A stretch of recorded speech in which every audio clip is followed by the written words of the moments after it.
Հայաստանի պետական պարտքը շարունակում է աճ արձանագրել։ Արագ, նույնիսկ ավելին կարող ենք ասել, որ ինչպիսին ժամանակին այս իշխանությունների կողմից տարատեսակ խոստումներն էին հանրությանը, ավելի բարեկեցիկ կյանքի եւ նմանատիպ բարեկեցության եւ նյութական տարբեր բարիքների հետ կապված տարբեր խոստումները։ Պետական պարտքը մասնավորապես այս տարվա ապրիլի վերջին դրությամբ մոտենում է 14 միլիարդ դոլարի շեմը։ Ավելի կոնկրետ ֆինանսների նախարարության տվյալներով ապրիլի վերջի դրությամբ Հայաստանի պետական պարտքը 13.6 միլիարդ դոլար է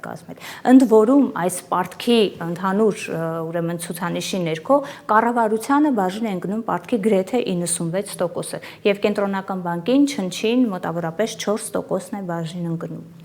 Տեսեք, պետական պարտքի թվի բարձրաձայնման այդ խնդրի մասին պարբերաբար խոսելը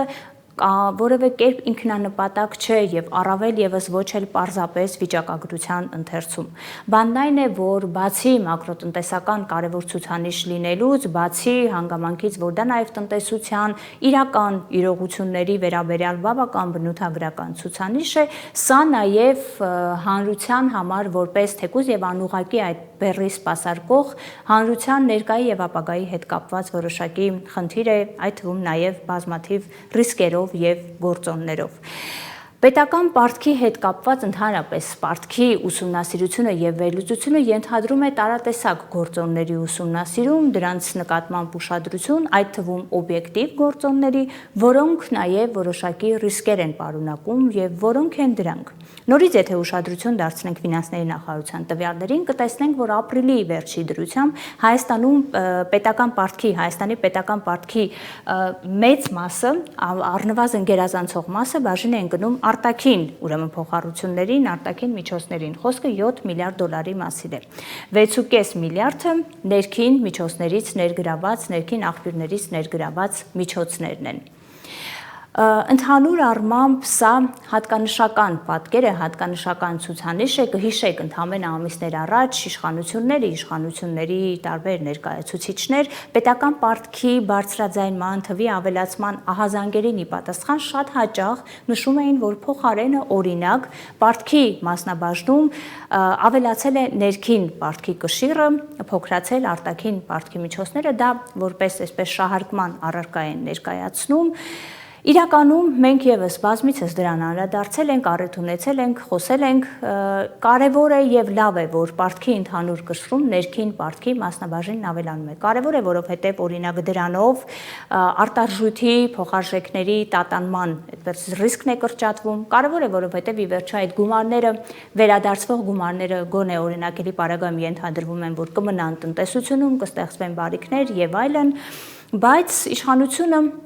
իրականում կիսատ էր ներկայացնում այդ իրողությունը, որովհետև ներքին պարտքի մասնաբաժնի ավելացումն ունի շարունակություն, եւ այդ շարունակությունն այն է, որ ի տարբերություն արտաքին միջոցների, ներքին միջոցները ավելի թանկ գումարներ են։ Եթե ավելի պարզ ձևակերպենք, ավելի բարձր տոկոսներով ներգրաված միջոցներ են, իսկ դա իր հերթին ենթադրում է ավելի մեծ բեռ եւ բյուջեի եւ նաեւ անուղղակիորեն հանրության եւ նաեւ ապագա սերունդների համար։ Այս հանգամանքի մասին չգիտես ինչու իրականում հասկանալի է, բայց իշխանությունները պարզապես լռում էին։ Եվ անգամ այդ պարագայում, թեև որևէ կերպ երբեք չեն քերքել, որ դրանով հանդերձ ներքին պարտքի մասնաբաժնի ավելացումը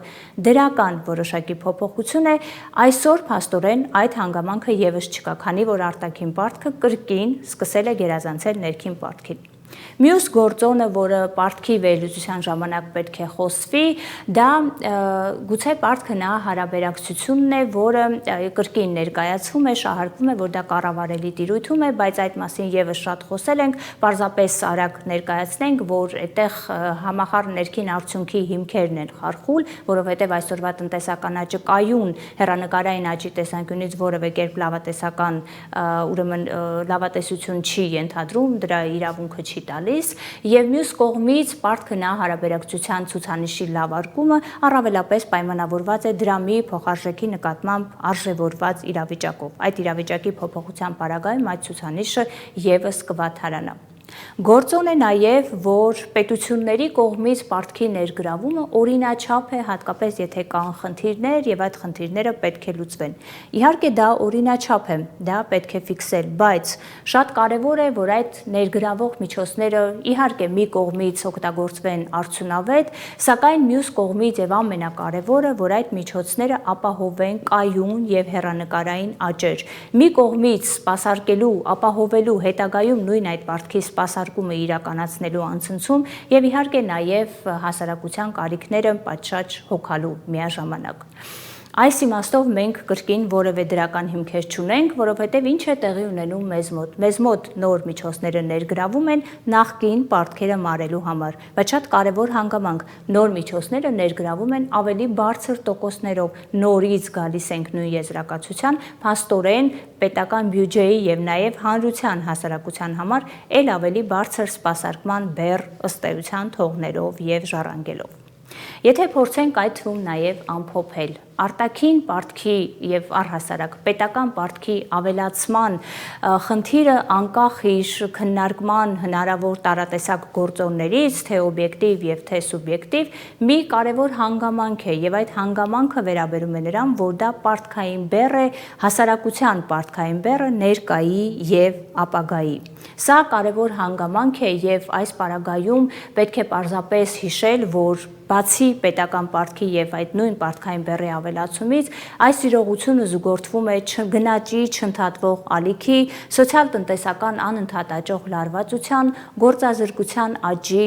ի վերջո աշխատող աղքատի կատեգորիայի ամրապնդմանը զուգահեռ մեր երկրում։ Եվ ի վերջո բավական հատկանշական է, որ այս ամենը այս նույն իշխանությունների հասարակության համար ավելի բարեկեցիկ կյանք ապահովելու խոստումների, չիրականացված խոստումների համատեքստում են։